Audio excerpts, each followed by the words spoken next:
जय श्री कृष्ण जी। राधे राधे। आप सबको मेरा ढेर सारा राम राम और प्यार भरा नमस्कार। आज मैं आपको जेठ मास महात्म्य कथा सुना रही हूँ।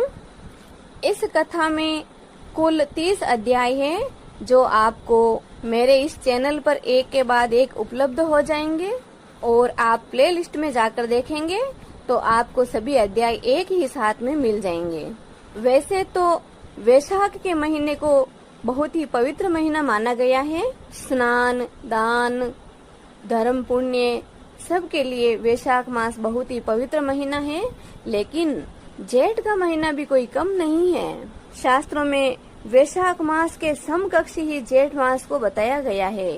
जेठ का महीना गर्मियों का सरताज है। इस महीने में अच्छे अच्छे लोग धूप से बचाव के लिए अपना सिर ढक लेते हैं, यहाँ तक कि उन्हें घूंघट भी निकालना पड़ता है। इसीलिए तो इस महीने को जेठ महीना कहते हैं, क्योंकि घर में जेठ जी बड़े होते हैं तो बहू रानियां उनसे घूंघट निकालती है। जेठ जी के बराबर इस महीने को उपमा या उपाधि दी गई है। यह महीना जलदान, पदवेश दान यानी जूता चप्पल का दान, छाता दान यानी चिलचिलाती धूप में हमें छाया की जरूरत होती है और वो छाया हमें छतरी, छत्र या छाता से प्राप्त होती है। इस तरह के दान के लिए सर्वोत्तम महीना है। सूर्य की किरणों की तपन की ज्येष्ठता के कारण हिंदू पंचांग में वर्ष के तीसरे महीने को ज्येष्ठ कहा जाता है। सर्वाधिक बड़े दिन वाला यह महीना गर्मी के हिसाब से सबसे ज्यादा कष्टकारी होता है। इस महीने में नौतपा भी लगता है, यानी कि लगातार 9 दिन तक भीषण गर्मी पड़ना। नौतपा यानी सर्वाधिक तपने वाले 9 दिन। ज्योतिषीय गणना के अनुसार मई के महीने के अंतिम दिनों से लेकर जून के महीने के शुरुआती दिनों तक नौतपा की अवधि रहती है। इस गणना के अनुसार माना जाता है कि जेठ महीने में सूर्य जब रोहिणी नक्षत्र में प्रवेश करता है तब गर्मी प्रचंड पड़ती है। इन दिनों में अधिकतम तापमान 45 डिग्री से 48 डिग्री तक पहुंच जाता है। आधुनिक मौसम वैज्ञानिक इसे हीट वेव या लू वाले दिन भी कहते हैं। भीषण गर्मी वाले इस ज्येष्ठ महीने को आम बोलचाल की भाषा में जेठ कहा जाता है। इस जेठ महीने की दोहा चौपाई के रूप में बड़ी अच्छी प्रशंसा की गई है, जो हम सुनकर बड़े प्रसन्न चित्त से इन नौतपा के दिनों को गुजार लेते हैं और बारिश का इंतजार करते रहते हैं। तो दोहा रूप में सुने। जेठ मास जो तपे निराशा, तब जानो बरसा की आशा। जेठ मास जो तपे निराशा, तब जानो बरसा की आशा। तपे नव तपा नव दिन जोय, तो पुन बरखा पूर्ण होय। तपे नव तपा 9 दिन जोय, तो पुन बरखा पूर्ण होय। अर्थात यदि जेठ के महीने में 9 तपा खूब तपा तो उस साल बारिश जमकर होगी। वहीं यदि 9 तपा के दौरान बीच में ही बारिश हो गई तो इसे 9 तपा का गलना कहा जाता है। ऐसा होने पर मानसून के दौरान अच्छी वर्षा की संभावना नहीं होती है। दूसरे दोहे में नक्षत्रों की कितनी प्यारी प्रशंसा की गई है, जो सुनिए आप। सर्व तपे जो रोहिणी, सर्व तपे जो मूर, परिवार तपे जो जेठ की, उपजे सातों तूर। जेठ के महीने के बारे में हमने बहुत सारी बातें कर ली है। अब हम ज्येष्ठ मास महात्म्य कथा का अध्याय शुरू करते हैं। तो आप बड़े प्रेम, श्रद्धा और आदर भाव से ज्येष्ठ मास महात्म्य कथा के 15वें अध्याय का श्रवण करें। स्कंद जी कहने लगे कि हे ऋषियों, कपिल मुनि ने राजा सगर और ऋषि गणों से पूछा कि आप कौन हैं और कहां से आए हैं तथा मेरे पास आने का क्या कारण है। वे लोग कहने लगे कि भगवान, यह परम धर्मात्मा राजा सगर शोक और दुख से व्याप्त होकर आपके सामने गिरा है। इस राजा के दुख का कारण आप सुनिए।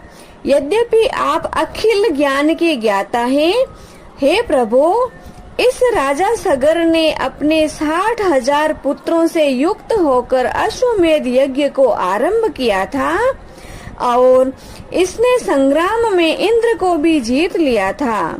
जब यज्ञ आरंभ हुआ और 60,000 पुत्रों और बहुत सी सेना के सहित यज्ञ के अश्व को जगती तल पर छोड़ दिया गया, तब यह घोड़ा फिरता हुआ अकस्मात अदृश्य हो गया।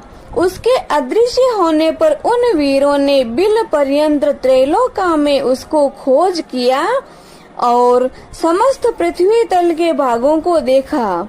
उसके पश्चात वे सगर पुत्र विवर से संलग्न भूगृह में गए। हे मुनिश्रेष्ठ, इसके आगे का वृतांत हम नहीं जानते। इनकी बातें सुनकर समाधि के द्वारा सब समाचार जान कपिल ऋषि बोले कि हे ऋषियों, इस कर्म को गुप्त रूप से करने वाला इंद्र ही है। यज्ञ के घोड़े को मेरे पास बांधकर वह स्वयं अपने लोक को चला गया।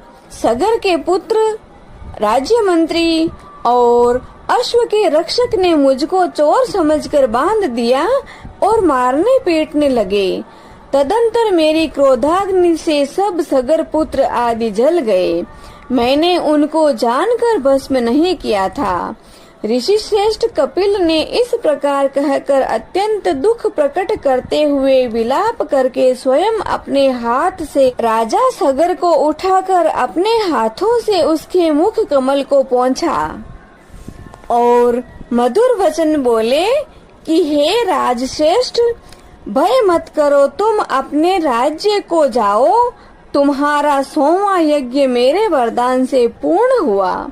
मेरे प्रताप से तुमको अवश्य महेंद्र पद मिलेगा तथा इंद्र ने जो दुष्टता की है वह दुष्ट बुद्धि के कारण अहिल्या में उसकी कामुक बुद्धि होगी और गौतम ऋषि के श्राप से परभग योनि से चिंतित होगा। इस प्रकार राजा सगर को वर और इंद्र को शाप देकर फिर राजा सगर से बोले कि हे राजन, तुमको एक प्रिय पुत्र की प्राप्ति होगी और उससे सत्या नाम की एक श्रेष्ठ पुत्री होगी तथा उनसे बड़ा शूरवीर और सत्य पराक्रमी पुत्र भगीरथ नाम से विख्यात सूर्य कुल का भूषण उत्पन्न होगा। वह शस्त्र और अस्त्र विद्या में कुशल, नीतिमान, सत्यवान और पवित्र आचरण वाला होगा। वह समस्त पृथ्वी को जीतकर अति दुष्कर तप करेगा। तप के प्रभाव से श्री गंगा जी को स्वर्ग लोक से अपने पितरों के उद्धार के लिए पृथ्वी पर लावेगा। उस गंगा जी के दिव्य जल बिंदु के स्पर्श से आपके सभी पुत्र दिव्य देहधारी हो जाएंगे और तुम्हारे साथ विष्णु मंदिर वैकुंठ लोक को जावेंगे। पृथ्वी पर राजा भगीरथ से लाई जाने वाली श्री गंगा जी भागीरथी नाम से प्रसिद्ध होगी। महात्मा कपिल ऋषि के वचन सुनकर राजा सगर ने कपिल देव जी का ऋत्विजों के सहित पूजन किया और नमस्कार करके अपने नगर को आए। इसके पश्चात बड़े कष्ट के साथ कुछ समय बीतने पर एक अच्छे दिन मुहूर्त में सती सुभगा को पुत्र उत्पन्न हुआ। अनेक गुणों से युक्त दूसरे जयंत यानी इंद्र के पुत्र के समान था। वशिष्ठ ऋषि ने आकर उस पुत्र का जात कर्म आदि संस्कार किया। उसके जन्म के समय गोदान तथा अनेकों और दूसरे दान देकर अन्य जनों को वस्त्र धन आदि देकर प्रसन्न किया। 12वें दिन उस बालक का नामकरण संस्कार करके उसका नाम भगीरथ रखा और शुक्ल पक्ष के चंद्रमा की तरह प्रतिदिन वह बढ़ने लगा। उपनयन समय आने पर राजा सगर ने विधिवत अपने पौत्र का उपनयन संस्कार किया।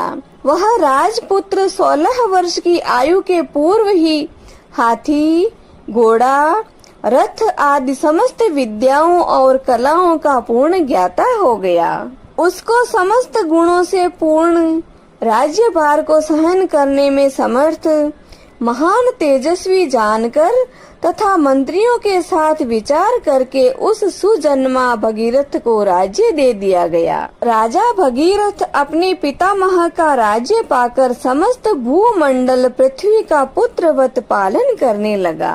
इति श्री ज्येष्ठ मास महात्म्य कथा गंगा अवतीर्ण वर्णन 15वां अध्याय संपूर्णम। बोलो श्री विष्णु भगवान की जय, लक्ष्मी मैया की जय, श्री ज्येष्ठ मास महात्म्य कथा की जय। श्री ज्येष्ठ मास महात्म्य कथा के 16वें अध्याय का श्रवण करें।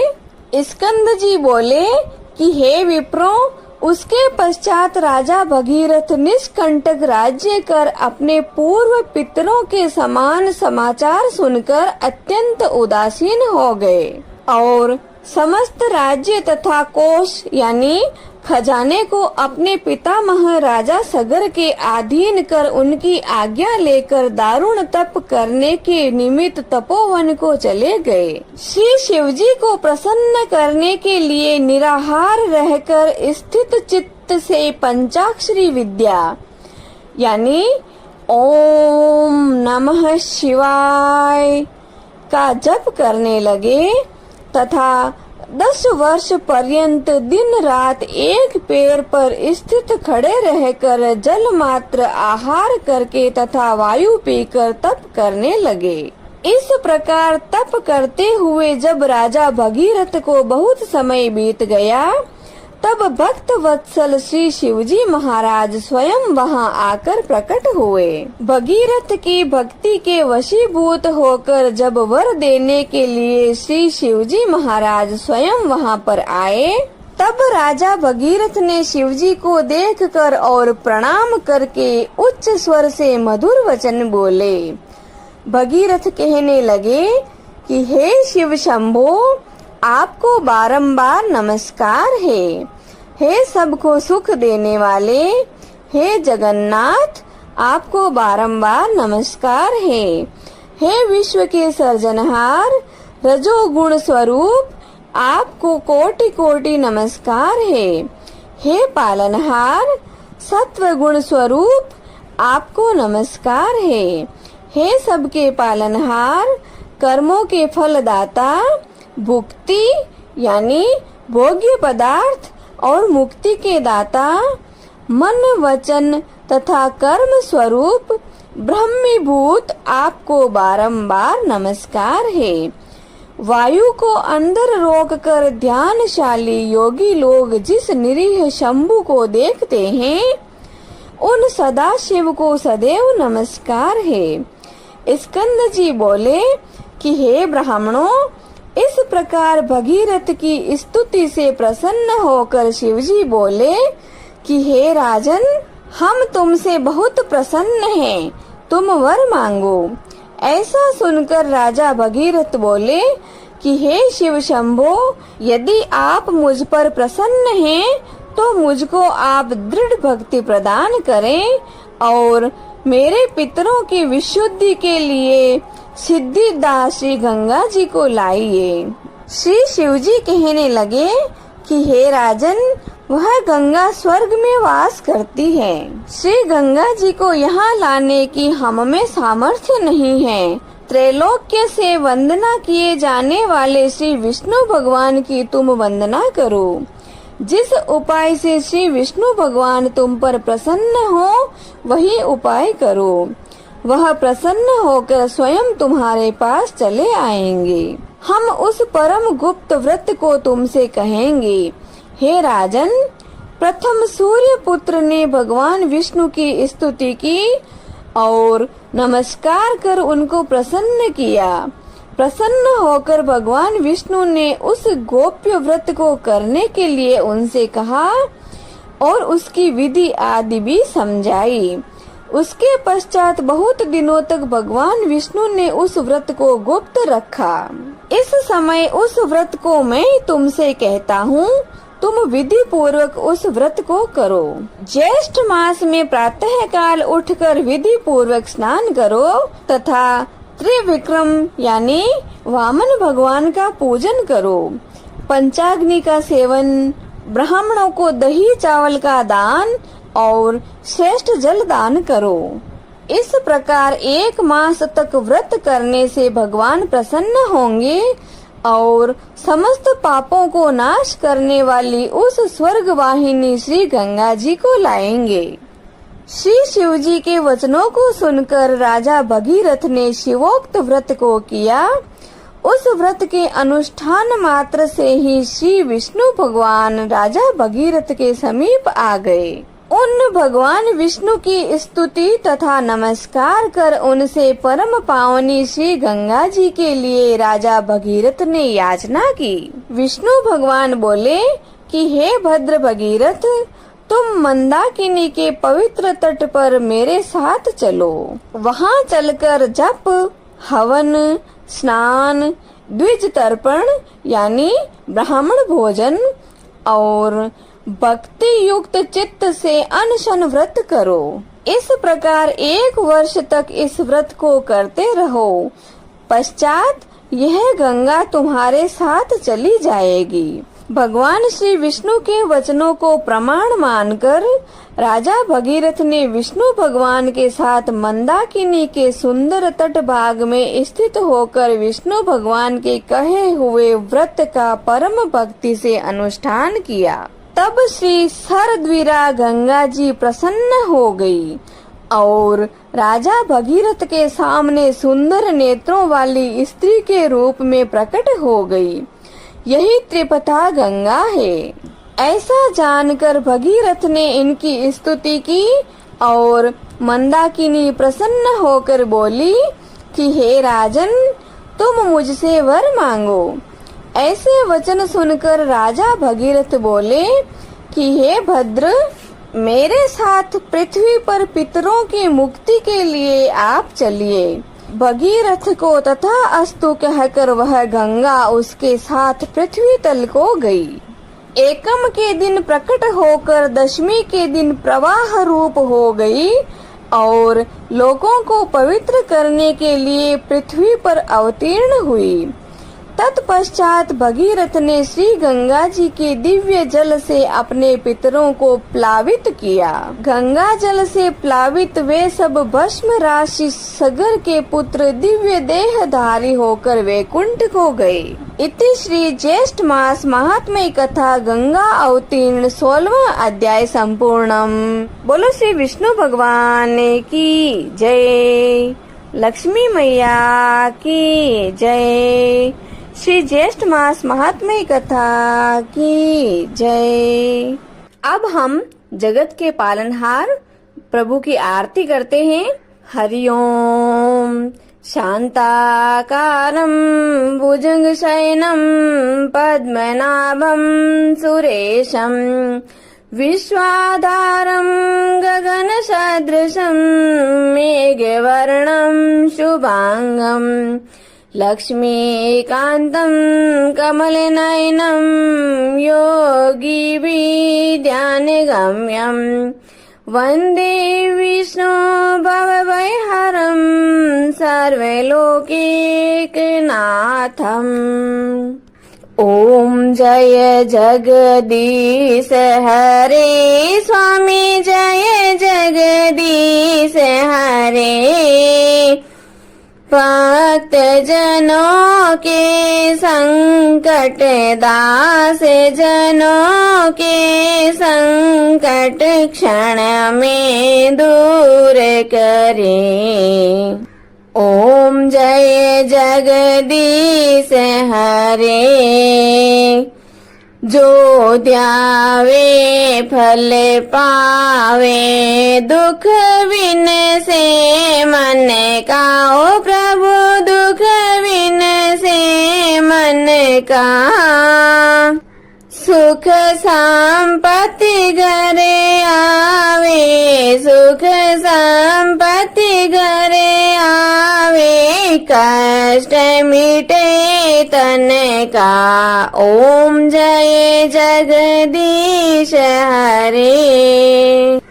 मात पिता तुम मेरे, शरण गहूँ किसे कियो स्वामी, शरण गहूँ जिसे की तुम बिन और न दूजा, आप बिन और न दूजा। मैं आस करूं जिसे की ओम जय जगदीश हरे।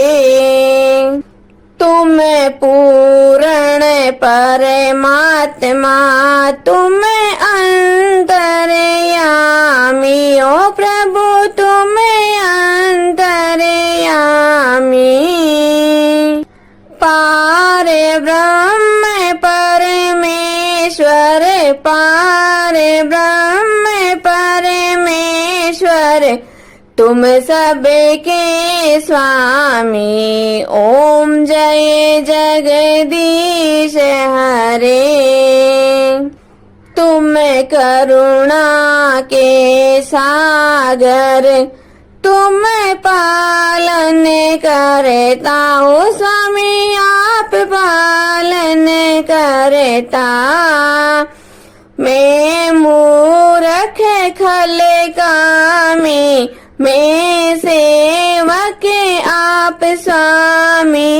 कृपा करो भरता, ओम जय जगदीश हरे।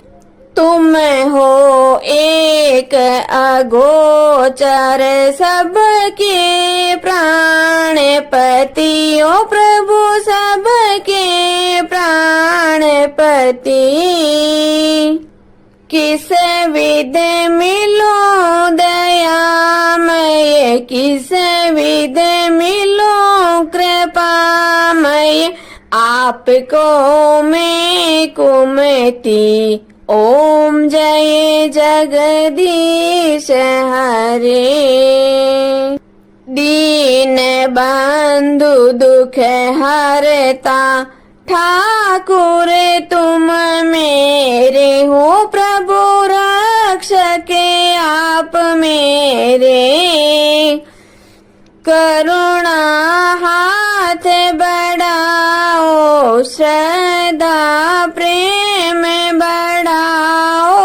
द्वार पड़ा तेरे, ओम जय जगदीश हरे।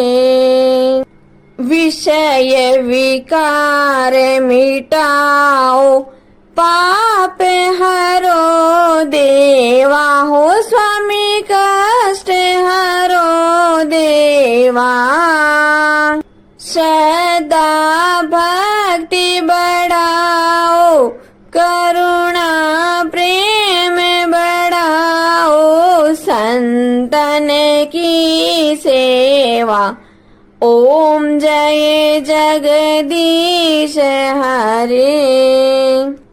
तन मन धन सब कुछ है तेरा हो स्वामी, सब कुछ है तेरा। तेरा तुझको अर्पण, आपका आपको अर्पण। क्या लागे मेरा, ओम जय जगदीश हरे। श्री जगदीश स्वामी जी की आरती जो कोई नर नारी गावे, हो जारा पाप परा जावे। जारे घर लक्ष्मी जी आवे, हो जारे नवनिध होई जावे। हो जारा दुख दारिद्र जावे, हो जारे सुख संपत्ति आवे। होवे तो भक्ति मुक्ति पावे। कहत शिवानंद स्वामी, रटते भोलानंद स्वामी। मनवांचित फल पावे, ओम जय जगदीश हरे। ओम जय जगदीश हरे, ओ स्वामी जय जगदीश हरे। ओ प्रभु जय भक्त जनों के संकट, दास जनों के संकट क्षण में दूर करे दाता, पल में दूर करे। ओम जय जगदीश हरे। बोले श्री विष्णु भगवान की जय। आज के आनंद की जय। जय श्री कृष्णा जी। राधे राधे।